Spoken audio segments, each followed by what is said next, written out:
If you enjoy our podcast, please like and subscribe and consider becoming a digital subscriber to the Albuquerque Journal to help us bring you more content like this. You can find this episode and all of our podcasts on the Albuquerque Journal website, abqjournal.com, as well as YouTube, iTunes, and Spotify. See the show notes for a discount code on a digital subscription. Thank you for supporting the Albuquerque Journal, New Mexico's leading news.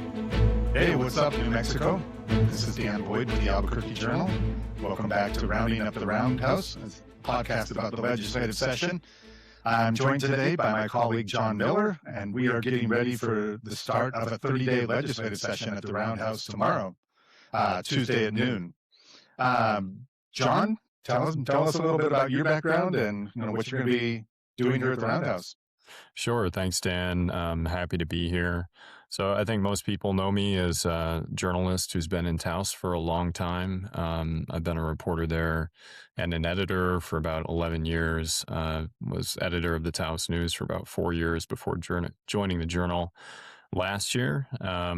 So my experience covering the Roundhouse has always been kind of from afar, occasionally sending a reporter down from the Taos News. And I think that really underscores why the legislature is so important. It doesn't matter where you are in the state, no matter how remote, no matter how rural, there's something happening here that affects you. Yeah, and I've been covering the Roundhouse since 2008 with a 1-year hiatus in there, but happy to be back again this year. It's the final regular session for Governor Michelle Lujan Grisham, and we're expecting a lot of action on some wide range of bills. So I think, as John mentioned, it's a place that really affects New Mexicans' daily lives, whether it comes to roads, taxes, government spending, things like that, healthcare. So we're going to be here during the 30-day session for a lot of the late evening debates and trying to bring news to everyone. And I guess with that, we can kind of dive in and look at some of the key issues.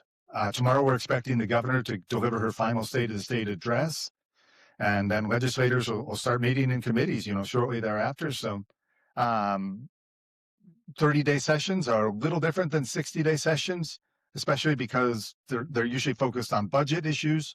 We're waiting for the governor to issue her proclamation, which kind of lays out which other issues she's adding to the agenda. John, what kind of issues are you looking at or keeping an eye out as the session gets underway? So I know big issues up where I'm based in Taos and just northern New Mexico in general. I know that there's some money that the town of Taos is seeking for repairing and replacing water infrastructure. I also know that the local fire department is looking for quite a bit of money for new vehicles. But more broadly, I know that we've discussed in advance of the podcast some bigger issues that are going to impact more New Mexicans. I know you had a piece that came out that was very comprehensive over the weekend covering, for example, road funding. There was a staggering statistic in there about, trying to find it right now, that there was a nonprofit that estimated that New Mexican drivers pay $3.3 billion per year in just vehicle repairs. I think that's something every New Mexican can relate to probably. Yeah, I think so when it comes to potholes and things like that, especially with the size of New Mexico and the amount of driving people have to do. That is one of the bills that we're expecting based on conversations with legislative leaders that could move pretty quickly during the session. This would be a $1.5 million bonding bill to provide more funding for road repairs, construction. A couple other bills that we're expecting to see move pretty quickly. 2 bills dealing with medical compacts. And these are kind of interstate compacts that states can join and makes it easier for doctors, social workers, nurses to kind of work in different states. And currently New Mexico is only a member of the nursing compact, and sounds like there may be an appetite at least to join a couple of these other compacts. Medical malpractice has also been a big issue when it comes to healthcare, and sounds like that one, there will be some bills filed and likely some debate. We're not sure if that bill will move quite as quickly, but also looking at a few things that could be key to kind of determining the governor's legacy. She's really pushed a lot for a universal child care initiative, and legislators have expressed some misgivings about that. So that'll be interesting to see how that kind of fight over the budget and some of her priorities kind of plays out. Mm-hmm. Yeah, I know universal child care is really kind of her baby. no pun intended, for her final sort of stretch in office. But I know that your story referred to some legislators are kind of frustrated with the way that she, toward the end of last year, I think it was last fall, um, introduced this idea, which is just going to carry a massive dollar tag for the legislature for the state. Yeah, I think some legislators felt like instead of going to the legislature first and trying to get a bill passed, she announced this initiative and received a lot of national media attention about it. But and now coming back to the legislature asking for funding and it's not not a cheap idea.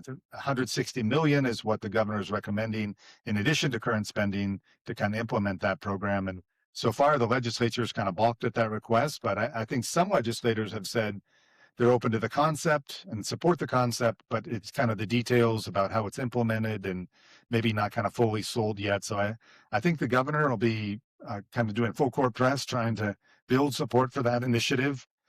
There's also some public safety initiatives that we've seen before that she's certainly supported, including some proposals dealing with juvenile violence, and that's one in Albuquerque that's been an issue, but other parts of the state as well. I know you've reported a little bit about it, Espanola and some other parts of the state where the governor's also issued emergency orders and deploying some National Guard even to help with public safety issues. Yeah. No, I think that maybe um, sort of suggests maybe how she might comport herself during this legislative session. She's really flexed her executive power over the past year. And, there's been a mixed sort of reception of that. I know in Espanola there was a terrible case of, there was two juveniles accused of shooting and killing a homeless woman last year. Um, so, drug overdose death rates also have really spiked, particularly in Taos. There was a more than 300% increase in 2025 versus 2024. That's really staggering, especially for a small area. So I guess we'll see how Governor Lujan Grisham seeks to push this funding through for early childhood education. But I know you're a family man, right, Dan? I mean, what is your perspective? I know I've heard from other people who are parents in the state that's a real need. Yeah, and I'm glad you brought up Taos and Espanola. I mean, I think there can be a sentiment sometimes that crime is largely an Albuquerque issue, but clearly other parts of the state are dealing with this as well. I live here in Santa Fe, and Santa Fe's had its own issues, especially with the unhoused population, really high cost of living, people struggling to kind of make ends meet. And so I think along with the public safety issues, which I think strike close to home for a lot of folks, and also affordability issues. House Speaker Javier Martinez said last week that affordability is going to be a key focus for legislators, whether that means, more money for affordable housing, some tax credits, things like that. I think that's another thing that legislators have tried to address in recent years, but certainly a lot of folks are still feeling, around the state, the impacts of inflation and rising costs and just, salaries not quite keeping up with the cost of basic goods. Yeah, absolutely. I know that I interviewed the new mayor of Taos, Dan Baroni, who was mayor from 2014 to 2022 for 2 terms. And affordable housing is something he and his new administration are really trying to focus on, even for a tiny area. There's about 6,000 people living in the town of Taos. The median income is only about $46,000, which is incredibly low when you consider the median cost of a home up there is upwards of $500,000. So they're trying to develop 10 lots in a subdivision up there that the town owns. But that's something everybody's feeling that pain across the state who's still renting and really trying to make ends meet amid a really squeezed, really expensive economy right now. Yeah, and I think it'll be interesting to see which issues that really the governor really focuses her political capital on.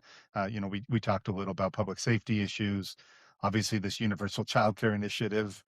And, I guess I'm dating myself, but I've been around for the last two governors, their final year in office, and it didn't go that well for them. There was not as much good feelings with legislators, and they weren't able to kind of go out on a positive note. So I do think this is an opportunity for Governor Lujan Grisham to try to go out on a better note than maybe her predecessors in their final years. But uh, clearly, she's going to have to kind of prioritize which issues she really wants. And the other dynamic along with that is, New Mexico is in a better position when it comes to revenue levels in the state budget than a lot of other states. But it also, we're seeing signs that the revenue is kind of leveling off. We saw a lot of oil production driving revenue levels to really high levels the last few years, and it seems like that's kind of leveling off. And at the same time, with the federal government, there's a lot of uncertainty about funding for states and whether that'll continue. Already, state officials are bracing for a decrease in funding for Medicaid, and we saw for the SNAP program last year. So it seems like the federal uncertainty will certainly be kind of casting a shadow over the session here this year. Mhm. Yeah, absolutely. Hospitals in the state are really in a precarious position wherever they are. I spoke with Presbyterian Hospital in Espanola a few months back, and they and Holy Cross and Taos are really concerned about cuts to public insurance. So we'll see what happens there. I'm curious, Dan, since you've been here for such a long time and you actually work in the Roundhouse every week, who are some of the key people that maybe listeners and myself too, this being my first foray into actually being inside and covering the Roundhouse, who should people know about? Yeah, that's a good question. I mean, obviously the governor, but she's, often she'll be here on the opening day, but kind of on a day-to-day level, she's not as visible of a presence.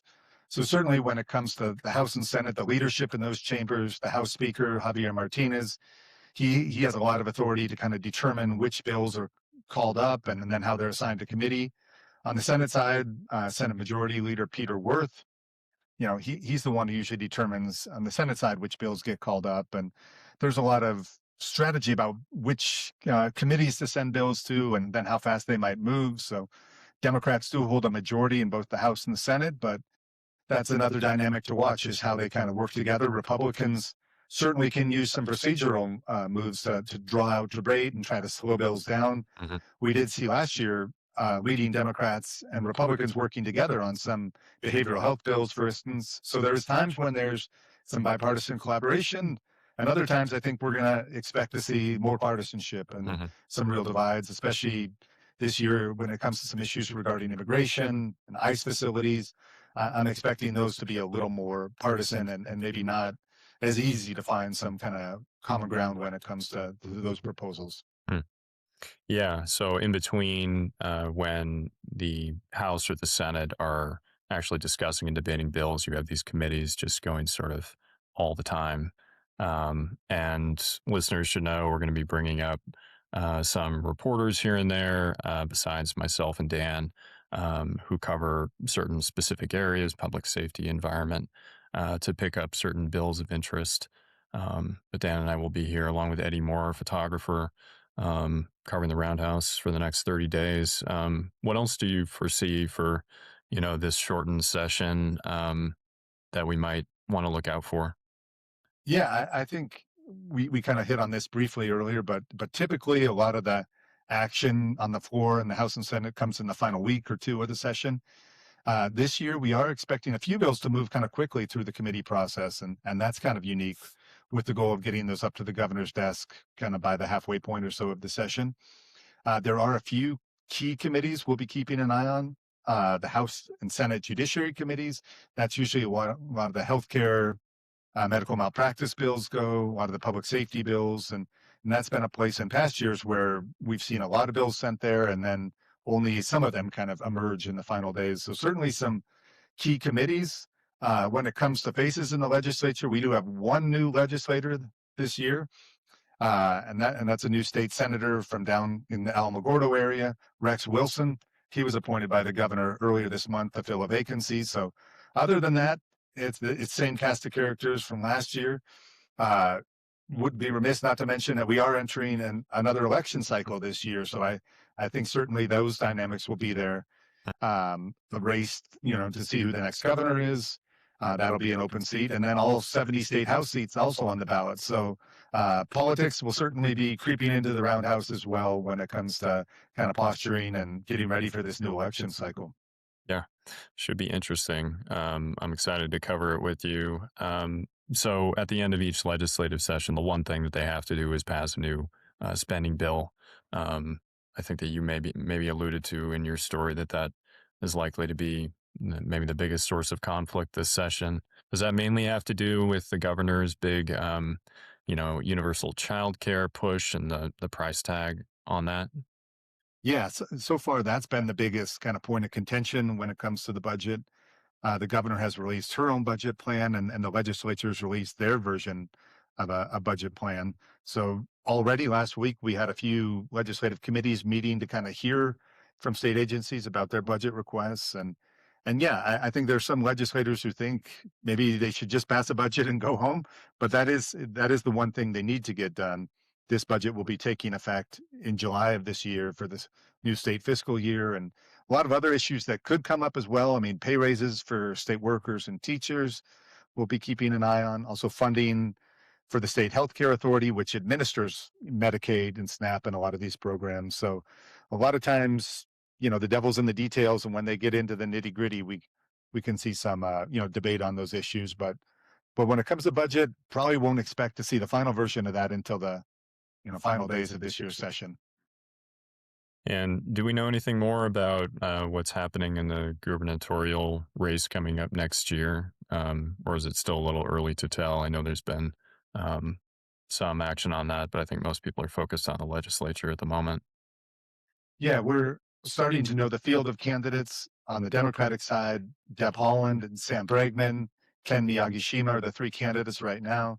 On the Republican side, State Senator Steve Lanier, Rio Rancho Mayor Greg Hull, and Duke Rodriguez, former cabinet secretary. So it'll be interesting to see how much they kind of weigh in on this legislative process and maybe even show up to the roundhouse and testify on bills. We'll see. But certainly, I think as soon as the session ends, that'll be the focus shifting to the governor's race and some of these other statewide races as well. Yeah. Well, sounds good, Dan. I know we'll be hitting the ground running tomorrow, covering the state of state, the governor's last, and going to be a busy 30 days. Should be a good time. Yeah, no, I know I'm glad to have you here helping out, John. And you can follow all our stories at abqjournal.com. We'll also be doing these podcasts hopefully twice a week, sometimes with some of our colleagues and maybe some guests as well. You can also find our work on social media, on the Journal's account, or my individual account. And so we'll do our best to keep you updated on this legislative session, and we're expecting it to get off to a pretty fast start tomorrow. Sounds good. Well, we'll see you on the next one, Dan. All right. Thanks everyone for listening.